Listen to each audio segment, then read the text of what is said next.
En lo alto de los Andes peruanos se encuentra una misteriosa ciudad perdida, un enigma de 500 años de antigüedad, donde ingenieros ancestrales movieron rocas de 20 toneladas y construyeron hectáreas de terrazas escalonadas para fijar la ciudad a la montaña. Este lugar, reacio a desvelar sus secretos, ha desconcertado a los científicos desde su descubrimiento en 1911. A continuación, el Machu Picchu en Maravillas Modernas.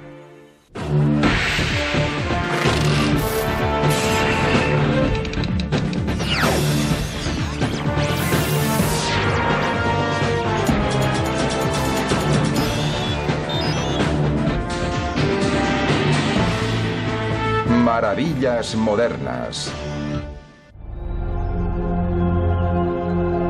El Machu Picchu es una misteriosa maravilla encaramada en una meseta de los Andes peruanos a unos 500 metros por encima de un río. Aquí, sin la ayuda de ruedas o de herramientas de hierro, los obreros incas construyeron una ciudad de piedra. Este lugar es el mejor ejemplo de la ingeniería inca. Los arquitectos construyeron más de 600 terrazas para evitar que la ciudad se deslizara por la montaña. Los ingenieros hidráulicos diseñaron un sistema de suministro de agua con una longitud de casi 1 kilómetro. Y los albañiles erigieron templos en los que pueden verse los trabajos de mampostería más impresionantes del Nuevo Mundo. Para los incas, la arquitectura era especialmente importante. Los templos construidos en los alrededores de la ciudad están orientados para captar los rayos del sol naciente. La inclinación de los techos refleja el Huayna Picchu, el monte que emerge tras ellos. Sin embargo, el Machu Picchu ha guardado muy bien sus secretos, ocultando durante más de 400 años su verdadero significado y finalidad. Mediante estudios del diseño, la construcción y las principales características de la ciudad, los científicos están intentando desvelar algunos de sus misterios. Es un lugar muy complejo y, aunque creo que hoy en día sabemos muchas más cosas, todavía queda mucho por descubrir. Así que no creo en absoluto que hayamos solucionado todos los misterios de Machu Picchu. Abandonado en el siglo XVI e invadido por la selva andina, se convirtió en un lugar perdido en el tiempo y fue olvidado incluso por la gente que lo construyó. Intacto durante siglos, Machu Picchu es una ventana al pasado, a través de la cual podemos conocer a quienes lo construyeron, los incas, una antigua civilización que creó el imperio más poderoso de Sudamérica. También nos hace recordar al hombre que seguramente fue el responsable de su abandono, Francisco Pizarro, un conquistador español que invadió Perú y que en última instancia destruyó a la civilización inca. Y por último descubrimos a Hiram Bingham, un arqueólogo aficionado en busca de fama que dio por casualidad con uno de los descubrimientos arqueológicos más importantes del siglo XX. La idea de que alguien sin una formación arqueológica pudiera descubrir tanto Machu Picchu como Vilcabamba en una corta expedición de reconocimiento es un logro espectacular. Desde el descubrimiento de Bingham en 1911, los científicos han trabajado para resolver los enigmas de Machu Picchu. ¿Quiénes eran los incas que la construyeron? ¿Y por qué abandonaron la ciudad? En los tiempos en que Colón descubrió el Nuevo Mundo, los incas controlaban todo el territorio que se extendía desde Colombia hasta Chile, un área mucho más grande que aquella controlada por los aztecas de México.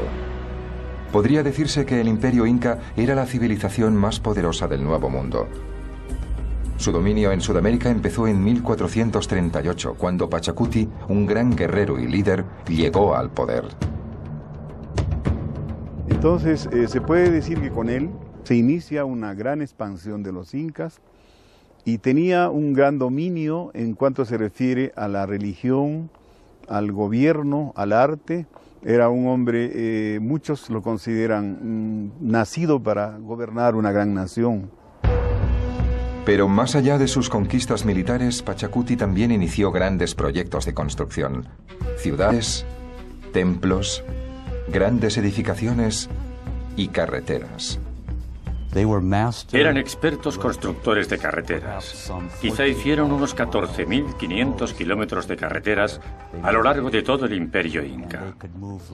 De esta forma, podían trasladar a grandes tropas desde una zona a otra del imperio para controlar a la población. Los incas eran ingenieros y picapedreros excepcionales.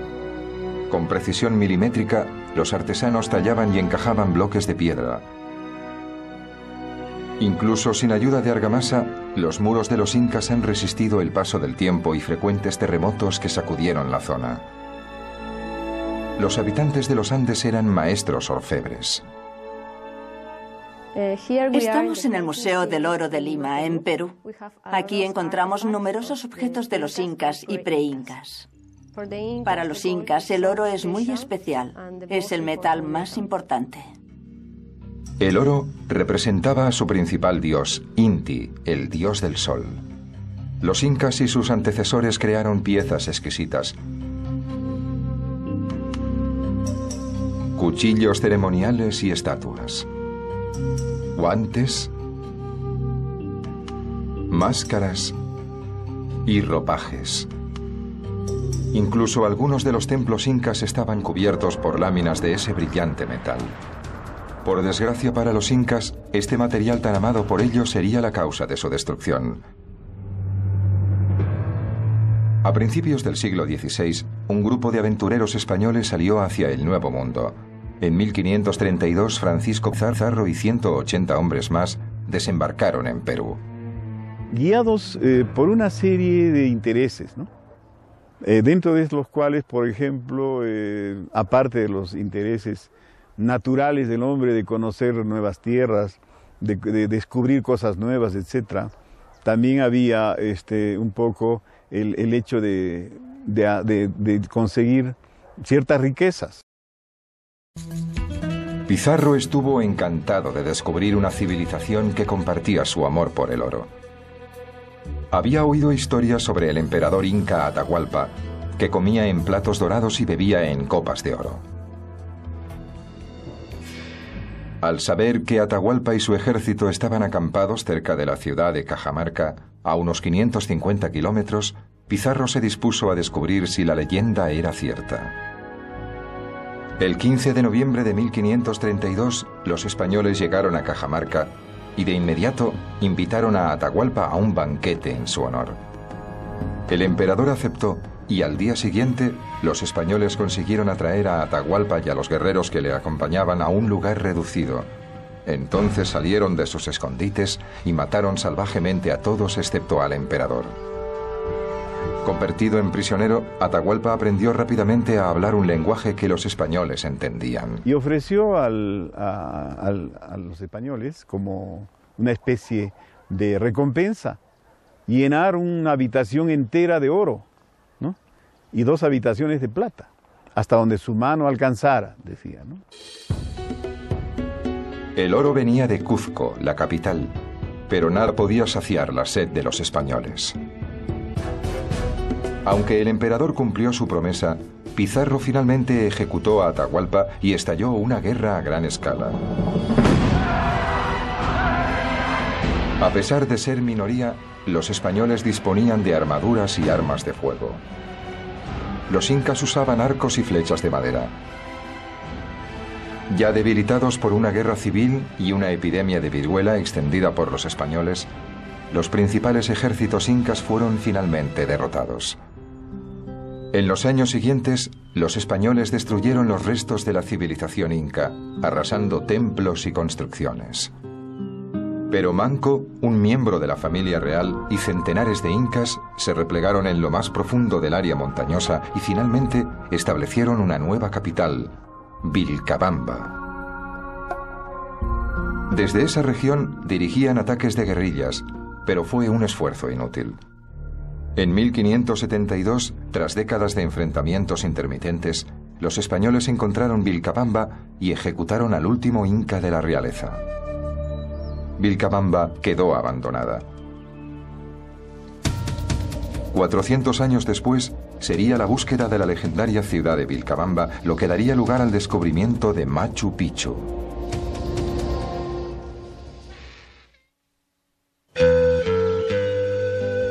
Durante siglos, Machu Picchu estuvo oculta al resto del mundo. Los españoles nunca la encontraron y los diezmados incas que sabían dónde estaba acabaron olvidándola. Pero a principios del siglo XX, un americano en busca de aventuras descubrió el lugar secreto y convirtió a Machu Picchu en las ruinas más famosas de Sudamérica. Hiram Bingham era un explorador, un geógrafo que era profesor de historia de la Universidad de Yale.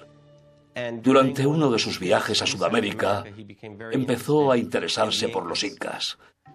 Y una de las cosas sobre los incas que más despertaba su curiosidad era la ubicación de Vilcabamba, que fue la última capital de los incas que, después de ser derrotados por los españoles, intentaron recuperar su territorio.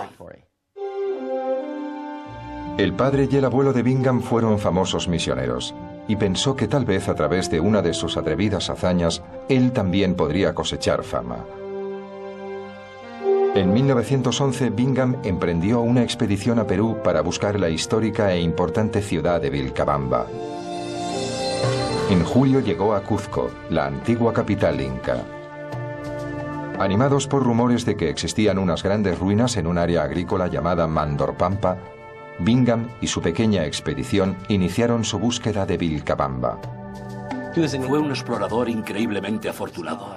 En la expedición de 1911, fue capaz de seguir una ruta a través de Urubamba por el bosque de nubes, que era un terreno muy difícil debido a la densa vegetación. Un bosque de nubes es una selva montañosa tropical y húmeda que normalmente está a una altitud de entre los 900 y los 2.400 metros. Afortunadamente para Bingham, el gobierno peruano había abierto un camino en las profundidades del bosque de nubes para aumentar el comercio. Hiram Bingham, al sexto día de abandonar Cuzco, llegó a Mandorpampa, que está en la base de Machu Picchu, y es una pequeña área agrícola. Acampó cerca de una choza donde vivía un indio llamado Arteaga. Dijo que en lo alto de los magníficos precipicios cercanos había algunas ruinas llamadas Machu Picchu, no muy lejos de nuestro campamento. Bingham no creyó que esa fuera la ubicación de Vilcabamba, pero no era de los que dejaba pasar ninguna ruina que pudiera suponer un nuevo descubrimiento. La mañana del 24 de julio, Bingham, su guía y su escolta militar peruana iniciaron el ascenso de la gran montaña. Pero el camino hasta la cima era difícil. Durante más de 2 horas y media, el grupo avanzó a duras penas hacia la cumbre, a veces de rodillas y a través de la densa vegetación. Casi exhaustos, se encontraron con una familia que vivía en lo que podría parecer el techo del mundo. Tras una breve pausa, un joven se ofreció a guiarlos más allá. Lo que había un poco más lejos entusiasmaría al mundo y sería el hecho en el que se basaría la fama de Bingham. Al cruzar estas terrazas, entré en una selva virgen y de repente me encontré en un laberinto de bonitas casas de granito. A pesar de que la maleza, sin cortar durante siglos, ocultaba el verdadero esplendor del lugar, Bingham pasó horas haciendo fotos y un mapa improvisado. A las 5 de la tarde, inició el regreso al campamento. Pero no se dio del todo cuenta de lo importante que era aquel descubrimiento. De hecho, ni siquiera volvió al día siguiente para llevar a sus amigos y mostrarles las ruinas. Creo que, en ese momento, pensaba que solo lograría la fama si descubría Vilcabamba, así que estaba ansioso por continuar. Durante los siguientes 3 meses, Bingham exploró otros lugares, pero ninguno tan impresionante como Machu Picchu. Acabó convenciéndose de que el lugar era más importante de lo que inicialmente pensó. Bingham volvió a los Estados Unidos con muchas fotografías y una pregunta clave: ¿para qué se construyó Machu Picchu? Con la ayuda de sus extraordinarias fotos, en menos de un año consiguió fondos para otra expedición.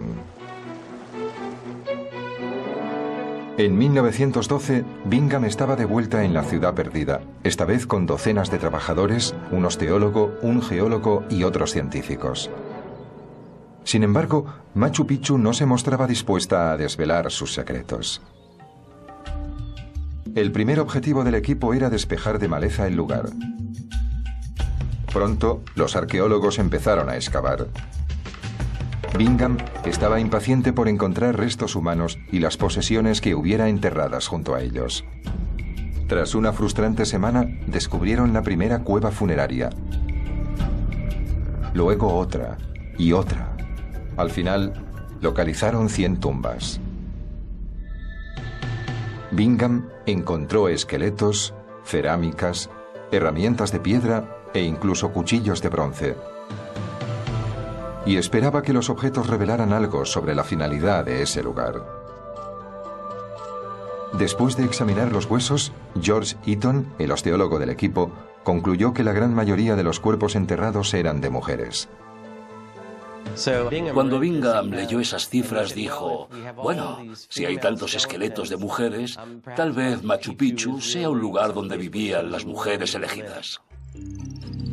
Bingham estaba familiarizado con lo que los incas llamaban vírgenes del sol, ciertas mujeres escogidas para llevar vidas estrictamente religiosas y separadas de los hombres para asegurar su castidad. Quizá eso fuera un convento para las vírgenes del sol. Esa teoría intrigaba a Bingham, pero solo fue una de las muchas que planteó. Este es el Templo de las Tres Ventanas, claramente uno de los más importantes y una de las áreas más sagradas de Machu Picchu. Hiram Bingham vio este templo y sus 3 ventanas y lo utilizó para formular toda una teoría según la cual Machu Picchu era el lugar de origen de los incas y las 3 ventanas representaban las 3 cuevas de las que emergieron los legendarios hermanos Ayar, los 3 fundadores del Imperio Inca. En 1913, el National Geographic publicó la historia de Bingham y más de 100 de sus fotos. El reportaje cautivó a los lectores, haciendo famosos tanto a Bingham como a la misteriosa ciudad. Más tarde, Bingham entró en la política y se convirtió en senador de los Estados Unidos. Aunque se forjó una notable carrera en Capitol Hill, fue su descubrimiento en la montaña peruana lo que lo inmortalizó. Bingham publicó numerosos libros sobre Machu Picchu, donde exponía varias teorías. ¿Era la ciudad el lugar de nacimiento de los incas? ¿Su último enclave? ¿O un santuario para mujeres elegidas? Hiram Bingham murió en 1956 sin saber la verdad oculta tras este sorprendente descubrimiento. Quien quiera que escogiera la ubicación de Machu Picchu no pudo elegir un lugar más imponente o que supusiera un mayor desafío. La ciudad está peligrosamente encaramada en una meseta entre los montes Huayna Picchu y Machu Picchu. Es una pendiente escarpada situada a unos 500 metros por encima del río. Diseñar y construir algo de tal magnitud en este remoto lugar fue una tarea monumental. Se necesitaron miles de trabajadores para despejar el lugar, poner los cimientos, construir terrazas y erigir las edificaciones. Esto es Machu Picchu como los incas debieron verlo hace 500 años, cuando llegaron aquí desde su capital imperial, Cuzco. Seguramente había techos de paja, pero por lo demás debía de tener este aspecto. La ciudad cuenta con más de 600 terrazas, unas 170 edificaciones, miles de escalones, varios templos y 16 fuentes. Los incas usaron cientos de miles de piedras para construir la ciudad, algunas enormes. Afortunadamente, no tenían que ir muy lejos para encontrar los materiales de construcción. La gente a menudo se pregunta cómo trasladaban los incas estas piedras hasta aquí para construir la ciudad. Y ahora tenéis la respuesta delante de vosotros. Esta es la principal cantera de Machu Picchu, un amasijo gigantesco de granito blanco que usaron para crear esa espléndida ciudad que podéis ver detrás de mí. La calidad de la mampostería inca es legendaria. Edificaciones importantes muestran una precisión a la hora de encajar las piedras que no tiene explicación. 500 años después, es imposible insertar la hoja de un cuchillo entre las piedras. Este es el muro posterior del Templo del Sol, probablemente el templo más importante en Machu Picchu y, como corresponde, el muro más magnífico de todo el lugar. Un ejemplo extraordinario de los maravillosos trabajos incas de mampostería, con niveles perfectamente alineados, que van estrechándose a medida que aumenta la altura. ¿Cómo conseguían tanta precisión? ¿Qué sofisticadas herramientas usaban? No disponían de cinceles de acero, ni siquiera los tenían de hierro. Increíblemente, sin herramientas de hierro, los incas usaban rocas para tallar la roca. Esto es un martillo de piedra, y si lo miráis, pensaréis, es simplemente una piedra del río. Exacto. Usaban piedras del río, las más duras que pudieran encontrar. Aquí tenemos una piedra que se extrajo de la cantera. Usaban martillos de piedra, piedras del río muy duras para golpear la roca. Algunas de las rocas con las que se trabajó en Machu Picchu eran muy grandes, y este es un martillo de piedra también grande, que debieron usar para desprender grandes trozos de piedra. Debían de usarlo entre 2 personas. Esta piedra igual pesa más de 13 kilos y proviene del río. Así que alguien debió transportarla en su espalda hasta Machu Picchu. Algunas de las rocas más enormes utilizadas en Machu Picchu pesan más de 20 toneladas. ¿Cómo las movieron? Vince Lee, un entusiasta de la arquitectura y la antigua tecnología, cree que tiene la respuesta. En 1998, Lee y varios voluntarios llevaron a cabo un experimento con un bloque de mármol de 13 toneladas. El objetivo era mover la piedra por una rampa con 25 grados de pendiente y luego girarla 90 grados como lo debieron de hacer los constructores de Machu Picchu. Pero Lee quería hacerlo sin utilizar ninguna cuerda. Pruebas anteriores demostraron que rocas muy grandes podían arrastrarse si se disponía de bastantes hombres y espacio para que se pudiera trabajar. Pero en rincones estrechos o áreas reducidas, las cuerdas no servían. Según la teoría de Lee, la piedra debía de colocarse en una especie de trineo de madera que se desplazaría sobre unos raíles de madera. Usando troncos como palancas, los voluntarios esperaban avanzar lentamente. Con un empujón y un gruñido, la roca se movió. El equipo arrastró sin problemas el bloque por la pendiente. Incluso girar la piedra en el extremo de la rampa resultó fácil. Lee cree que los incas usaron la misma técnica. Las edificaciones más importantes dependían de que las rocas encajaran con precisión y de que su enorme peso las mantuviera en el sitio. Pero hay pruebas de que en edificaciones menos importantes usaron argamasa hecha con una combinación de arcilla, tierra y pequeñas piedras. Además del trabajo de mampostería de la ciudad, otra característica distintiva de Machu Picchu es el sistema de terrazas. Las terrazas tienen 2 propósitos.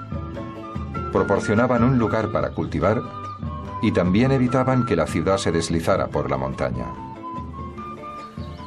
Esta es una terraza bastante típica de Machu Picchu, de unos 2 metros de altura y tiene 3 metros de ancho. Hay cientos de terrazas como esta y son el secreto de por qué este lugar está tan bien conservado e intacto después de 400 años de abandono en la selva. Los incas construyeron terrazas para poder soportar los 2.000 litros de agua por metro cuadrado que dejan las lluvias anuales.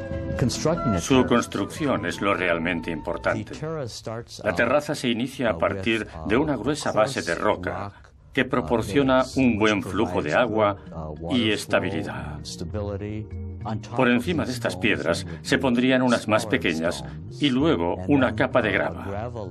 Después otra de arena y en la parte superior habría una capa fértil de suelo. Esta última tiene un grosor de unos 90 centímetros y se compone de tierra fértil que se trae a propósito y se coloca artificialmente para crear una terraza donde se pueda cultivar. Lo más probable es que este suelo fértil se hubiera transportado desde las tierras que rodean al río, a 500 metros por debajo, cesta a cesta. La construcción estratificada permitía que el agua de lluvia se filtrara suavemente a través de las terrazas. Hasta hace poco, los científicos solo especulaban sobre el tipo de cultivo que debía haberse sembrado para alimentar a la población de la ciudad.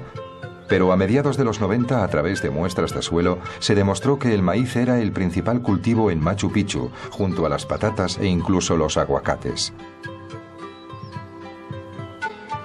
En total, Machu Picchu tenía casi 5 hectáreas de tierra en terrazas donde se cultivaba. El hecho de conocer el tipo de alimentos de cultivo y la cantidad de tierra disponible dio lugar a un interesante descubrimiento. Lo que descubrimos es que las terrazas de Machu Picchu no pudieron suministrar los nutrientes adecuados para más de 55 personas. Eso significaba que debía importarse comida. Los científicos calculan que en Machu Picchu vivían de 300 a 750 personas. Pero, ¿de dónde venía la comida?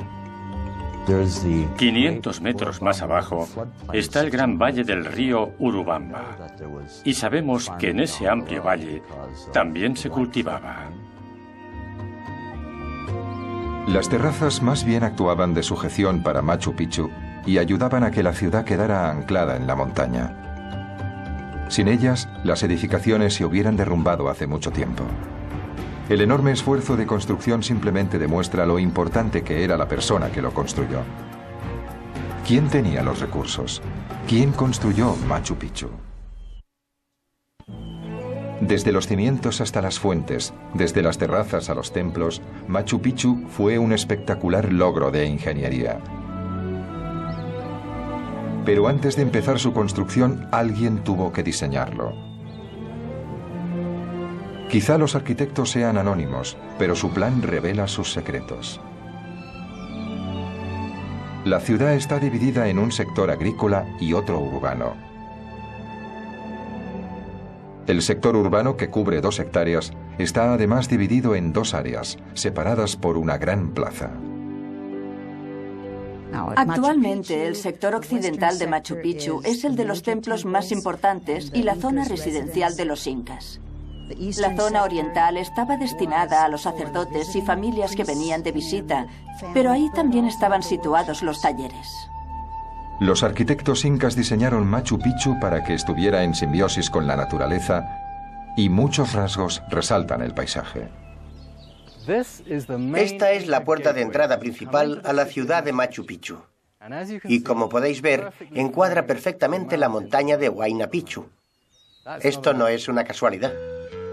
En Machu Picchu, la naturaleza hablaba y los incas escuchaban. Los incas veneraban la naturaleza. Ellos adoraban lo que denominaban huacas, rocas, arroyos, manantiales. La tierra estaba llena de un poder sagrado. Así que podemos imaginarnos que en Machu Picchu encontraron un lugar que estaba especialmente lleno de poder sagrado, por lo que podríamos decir que toda el área era un huaca. Para los incas había muy poca diferencia entre religión y ciencia. Debido a que no dejaron documentos escritos, no sabemos exactamente para qué usaban los incas ciertas edificaciones. Pero los científicos especulan si algunas de ellas tenían una función religiosa y utilitaria al mismo tiempo. El primer lugar al que se lleva a los turistas es el Templo del Sol. Es un lugar muy especial porque fue construido alrededor y encima de una roca enorme. Esta edificación, que es circular, rodea a la roca y la protege porque la roca es lo sagrado. Es un huaca o altar. Y ese huaca en particular tiene una ventana oriental. Y en un día específico del año, en el solsticio de invierno, la luz del sol entra por esa ventana y los rayos de luz dividen por la mitad la roca o el huaca. Es un observatorio solar. Según la posición del sol, los incas podían determinar cuándo debían sembrar. Parece ser que otro templo aseguraba que el sol no desapareciera por completo más allá del horizonte para no volver a elevarse más. Esto es el famoso Intihuatana, el lugar del sol. Esta palabra es un nombre moderno que se ha inventado para describir este tipo de roca. Se cree que todos los enclaves incas más importantes tienen una de estas, pero ninguna de ellas perduró. Fueron destruidas por los invasores españoles. Se especulaba sobre si los incas llevaban a cabo aquí ceremonias en las que amarraban de manera ritual al sol, en este lugar, para evitar que se moviera más allá del horizonte en el momento del solsticio de invierno. Pero, por supuesto, esto todavía son especulaciones. En realidad no sabemos para qué se usaba esta piedra, y es otro de los misterios de Machu Picchu. Los incas veneraban a las montañas y a los espíritus que habitaban en ellas. Incluso los tallaban en efigies. A esta parte se la conoce como la Plaza Sagrada. Se caracteriza por esta tremenda roca que se encuentra detrás de mí, que ha sido tallada para perfilar el horizonte y la montaña. Creo que este es el tipo de lugar donde los oradores debían de dirigirse a las gentes aquí congregadas. Otro lugar de reunión era la plaza central exterior, que separa los sectores urbanos oriental y occidental. Machu Picchu es un entorno con un espacio limitado. Estamos en lo alto de la meseta de una montaña, no hay mucho sitio, aunque consiguieron incorporar un espacio de suelo bastante amplio donde la gente pudiera pasear. La plaza exterior, los grandes templos y el magnífico trabajo de mampostería hacen de Machu Picchu una ciudad digna de un rey. Y tal vez esa era precisamente su finalidad. Una recopilación de impresionantes edificaciones podría hacernos pensar en ello. Hiram Bingham los bautizó como el Grupo del Rey. Nos encontramos en el Grupo del Rey o Palacio Real. Un gran trabajo de mampostería. Como podéis ver, una de las características que hizo pensar a Hiram Bingham en la teoría del Grupo del Rey o el Palacio Real son estos grandes, estos enormes dinteles que son los más grandes vistos en una edificación residencial en Machu Picchu. Cada dintel pesa 3 toneladas y los incas los elevaron sin ayuda de una grúa. La edificación está junto a la fuente número 1. La persona que viviera en esta zona fue la primera en tener acceso al agua. Esto indicaba que era alguien importante. El suministro del agua y el sistema de canalización es una de las obras de ingeniería más impresionantes de Machu Picchu. Los diseñadores incas desviaron agua desde un manantial a 800 metros de distancia hasta el corazón de la ciudad y la llevaban hasta 16 fuentes diferentes. El agua corriente imitaba el rugido del río sagrado Urubamba. Sin agua no hubiera sido posible construirla. Era absolutamente esencial.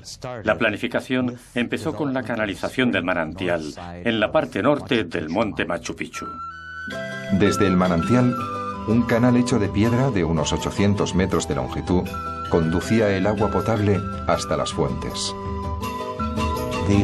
La ubicación del manantial, junto a las leyes de la física que gobiernan la pendiente por la cual el agua discurre de forma adecuada por un pequeño canal, indican que el lugar de la fuente número 1 estaba predeterminado por la naturaleza. Dos de las edificaciones más importantes, el Templo del Sol y la Residencia Real, se construyeron junto a la fuente número 1. Por lo tanto, el trazado de esta ciudad estaba parcialmente determinado por la ubicación y elevación del manantial. El sofisticado sistema hidráulico no solo es un legado de la genialidad de los ingenieros incas, también ayuda a responder preguntas sobre la gente que allí vivía.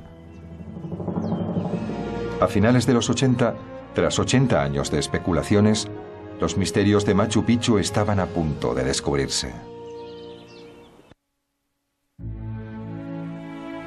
Desde que Hiram Bingham la descubrió en 1911, el lugar había estado envuelto en el misterio.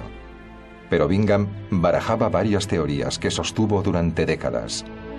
¿Era Machu Picchu el lugar de nacimiento de los incas? ¿O era Vilcabamba, el último refugio inca lejos de los españoles. O podría ser un centro sagrado para las vírgenes del sol. En los últimos 20 años, un dedicado grupo de científicos ha trabajado para encontrar respuestas. Hoy en día, la nube de misterio que envuelve Machu Picchu empieza a disiparse. En 1983, Richard Burger y Lucy Salazar, antropólogos de la Universidad de Yale, volvieron a examinar los objetos de las expediciones de Hiram Bingham. Los objetos, la mayoría de los cuales habían estado guardados durante 80 años en el sótano del Museo de Historia Natural Peabody de la Universidad de Yale, empezaron a desvelar información sorprendente sobre Machu Picchu. Por ejemplo, aquí lo que vemos es un tarro con dos asas verticales. Este tarro en particular pertenece a un grupo llamado Collas. Este grupo étnico fue conquistado por los incas y enviado a Machu Picchu. Eran muy famosos por su habilidad en la mampostería. Seguramente fueron ellos los que construyeron Machu Picchu. Los Collas eran anteriores a los incas y mejores constructores. Antes de ser conquistados, controlaban el lago Titicaca, en la frontera entre Perú y Bolivia. Al observar los materiales, objetos y herramientas, llegamos a la conclusión de que estas personas eran artesanos especializados procedentes de una parte diferente del imperio. ¿Construyeron los Collas esta ciudad para que fuera el último refugio de los incas, la legendaria Vilcabamba?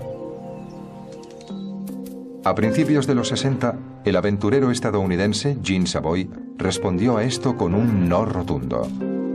Savoy identificó correctamente la verdadera Vilcabamba con un lugar llamado Espíritu Pampa, o Valle de los Espíritus, a 80 kilómetros al noroeste de Machu Picchu, al seguir la misma ruta de la expedición de Bingham en 1911.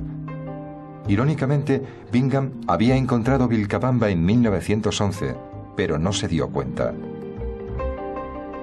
El lugar que Bingham descubrió estaba tan lleno de maleza que no pudo ver los centenares de edificaciones ocultos en el bosque. Además, al volver a examinar los objetos, estos indicaban que la construcción de Machu Picchu seguramente empezó en 1450, unos 80 años antes de la conquista. Entonces, ¿construyeron los Collas Machu Picchu para ser un centro sagrado dedicado a las vírgenes del sol? Con modernas herramientas forenses y 20 años de experiencia práctica, el antropólogo forense John Verano acabó con el mito cuando volvió a examinar los esqueletos descubiertos por Bingham. De hecho, descubrió que había hombres y mujeres y que muchas de las mujeres habían tenido hijos, por lo que ya no encajaba con el mito. Entonces, ¿qué era Machu Picchu? Durante siglos, la respuesta permaneció enterrada en un archivo de Cuzco. A finales de los 80, el antropólogo de Berkeley, John Rowe, analizaba documentos del siglo XVI cuando descubrió un grupo de documentos legales que hacían referencia a un refugio real llamado Picchu. Si se compara con los enclaves conocidos, el refugio llamado Picchu parecía referirse a Machu Picchu. Ese documento explica que aquellas tierras que rodean el lugar llamado Picchu pertenecían al linaje de Pachacuti, el más grande de todos los emperadores incas. Estos eran documentos que se habían generado a partir de un caso legal en el que los descendientes de Pachacuti exigían la devolución de las tierras que les pertenecían. La teoría tenía sentido. Un refugio real construido para Pachacuti. Nuevas pruebas sugerían que la construcción empezó durante su reinado. Pachacuti realmente creó el imperio inca. Disponía del poder necesario para atraer a los mayores talentos de la época y a un número ilimitado de trabajadores para crear una obra maestra, esculpir la montaña y crear algunos de los trabajos arquitectónicos más magníficos que el mundo haya visto nunca. Los documentos legales y otros hechos convencieron a Rowe de que Machu Picchu era un refugio o un palacio real. El lugar estaba a varios días andando desde Cuzco y se sabía que los emperadores poseían propiedades reales. A una altura de unos 2.400 metros, Machu Picchu definitivamente es la ciudad en las nubes. Pero sorprendentemente está a 900 metros por debajo de Cuzco, que se encuentra a unos 3.300 metros de altura. Pachacuti podría haber escapado de los fríos inviernos en Cuzco viajando a Machu Picchu, donde el tiempo debía ser más cálido. La nueva descripción de Machu Picchu como un refugio real no reduce sus cualidades místicas. Creo que Machu Picchu era esencialmente un lugar sagrado y religioso que los incas construyeron basándose en su ubicación. Tenemos que recordar que Pachacuti era un guía religioso y espiritual, no solo un líder político, por lo que concuerda con la teoría de que fuera una propiedad privada de Pachacuti y también un importante centro sagrado. La opinión general hoy en día es que seguramente Machu Picchu tenía una población de 300 personas, que llegaba hasta 750 si el emperador y su séquito viajaban hasta allí. El lugar estuvo habitado desde 1450 hasta 1540 y finalmente quedó abandonado. Tal vez fue la conquista española lo que hizo que los incas abandonaran este lugar. Cuando los españoles conquistaron Cuzco, la gente que vivía aquí en ese momento debía ser el grupo más próximo a Pachacuti, o lo que ellos llamaban su panaca. Podría ser que este grupo de personas se sintiera demasiado aislado aquí, o no dispusiera de los medios para sobrevivir y se fuera. Los artesanos, venidos de todas partes del imperio para construir la ciudad, probablemente también se marcharon y volvieron a sus casas. La guerra, el hambre y una epidemia de viruela acabó con más de 300.000 incas, lo que contribuyó a borrar el recuerdo de esta gran propiedad de Pachacuti, de la memoria de los pocos privilegiados que conocían su existencia. La selva se encargó del resto. En la región del bosque de nubes, la vegetación crece extremadamente rápido. La gente que cuida hoy en día de Machu Picchu lucha constantemente para que las terrazas estén despejadas de vegetación. Tras unos pocos años de abandono, este lugar se volvería invisible y quedaría cubierto por árboles. En la actualidad, los únicos que cubren este lugar son los turistas.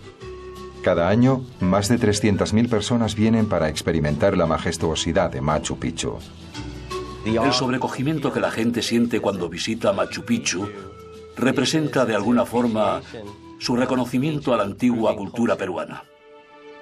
Machu Picchu es uno de los últimos vínculos que han sobrevivido de una gran civilización vencida. Su gente surge de la niebla y nos guía hacia una mejor comprensión de quiénes eran a través de la increíble tecnología. Machu Picchu era un símbolo del poder de un emperador y un puente sagrado entre la humanidad y la naturaleza. La ciencia y la investigación moderna han contestado muchas de las preguntas que nos han intrigado a todos durante cerca de 100 años, desde que Machu Picchu fue descubierto, y sin embargo sigue siendo un lugar misterioso. Todavía nos preguntamos por qué los incas estaban tan preparados y pudieron llegar a construir esta ciudad en un lugar tan remoto. No conocemos las respuestas a todas las preguntas. Machu Picchu todavía es en parte un misterio y tal vez siempre lo será.